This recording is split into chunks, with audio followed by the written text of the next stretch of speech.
Okay, guys, we're back. Welcome to Armchair Conversations with Rob. And we're talking about the self fulfilling prophecy and the things you say to yourself and how they help to create exactly what your experience is in life. Right now, we're talking about the change in syntax from a passage from the Bible where Moses is speaking to God and God names himself as I am that I am. We're going to change the syntax according to a movie I saw called The Moses Code, and I happen to like the idea, so I think that it's valuable to play with. Put a comma in that sentence in this place. I am that I am. And when you put that comma in to change the syntax, it begins to allow you to speak as if you are taking on the qualities and characteristics of something that you see and or identifying as a part of the greater oneness of being with a particular event, person, thing that you are noticing in your consciousness. And having done that, it gives you some interesting opportunities. One of those opportunities is that you get a chance to identify with things, being able to empathize with people, becoming a part of the global community, part of the greater good. Um, you get to join basically into that stream of oneness with the rest of the planet. So you can use it that way. I am that I am. You can also use it as programming for your brain. Because as we was talking about before, your brain doesn't really care whether something is true or not. Your subconscious in particular takes it literally. So if you say, I am broke, you will be, because your brain will take that and it will, over time, as you continue to say those things and strengthen and reaffirm that statement to yourself, do things, make choices, perform actions that are going to lead you to that eventual conclusion. Because your brain isn't going to make you into a liar to yourself if it can at all help it. And it will use hook, crook, or trick to basically manipulate you toward exactly what you've said. So if you want to tell yourself you're stupid all the time, you will begin to do things that will rob you of your intelligence. You will do things that will begin to rob you of your ability to make smarter choices because you will begin to perform actions and think other thoughts and choose things to do and places to go and even people to see that are going to reaffirm and enhance your ability to be stupid. Okay?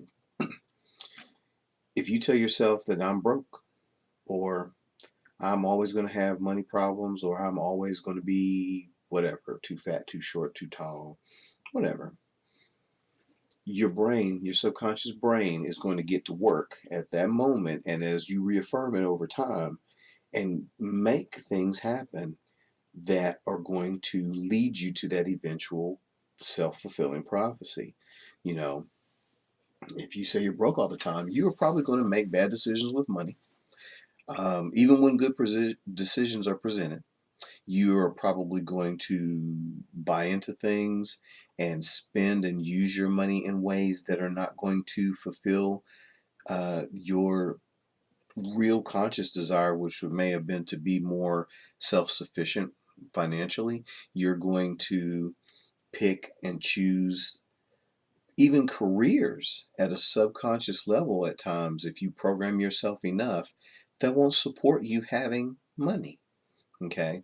And I'm not saying that you use this to only acquire stuff, okay? But it is a good, I feel, indicator of whether or not you have access to principle correctly. And so I guess what I'm saying is, think of it this way.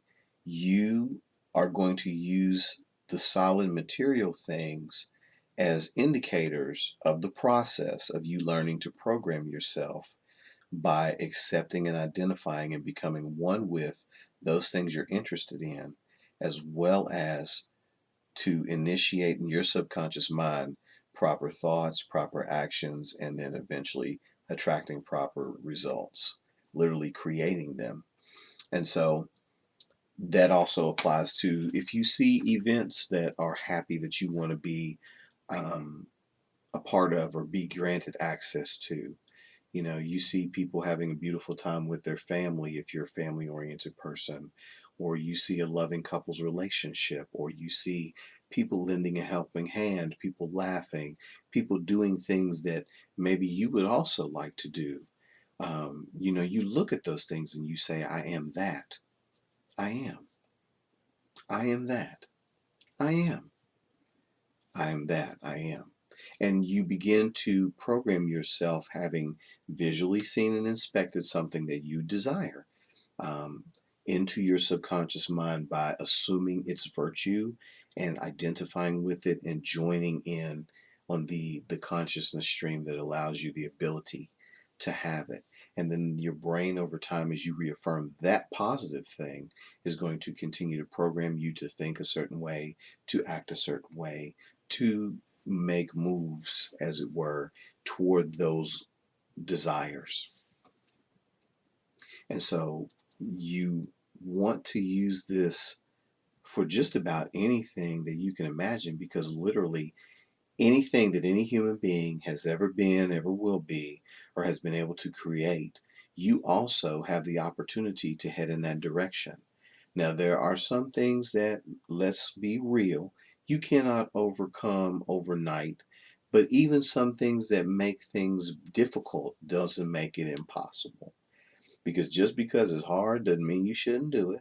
And just because it is something that may be outside of the gifts that you're blessed with doesn't mean you shouldn't try. Because you never know. In the struggling of acquiring something is where you may actually learn and grow in a way that allows you to be more of what you are. So it's just something to think about. So again, I am that. I am. And we program ourselves by watching and seeing. And then we begin to open up to the possibilities that we can be led to make moves, to think thoughts, to do things that affirm, strengthen that muscle, that positive action motivated muscle that will get us to that level. So, something else to think about. So, we touched on that. And I will be back in part three, to speak a little more on this topic.